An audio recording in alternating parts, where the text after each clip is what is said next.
నేను మాట ఇస్తా ఉన్నా, ఇవాళ మన ప్రభుత్వం వస్తుంది, ఖచ్చితంగా వస్తుంది. ఎందుకంటే ప్రభుత్వంలో వచ్చేది మీ అమ్మ కాబట్టి అమ్మ జేబు చూడదు, కడుపు చూస్తుంది. కాబట్టి మీ పిల్లలు ప్రైవేట్ పాఠశాలలో చదువుతున్నా, ఎంతవరకు చదువుకున్నా కంప్లీట్గా మీ మీద ఒక్క రూపాయి కూడా భారం పడకుండా చదివించే బాధ్యత మేము తీసుకుంటాం.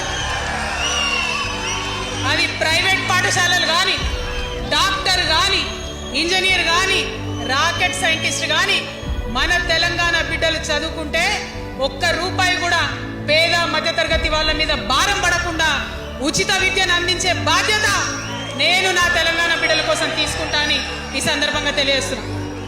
మీరు ఎంత చదువుకుంటారో చదువుకోండి, ఒక్క రూపాయి కూడా మీ మీద భారం పడకుండా చదివించే బాధ్యత తెలంగాణ రాష్ట్ర సేన తీసుకుంటది.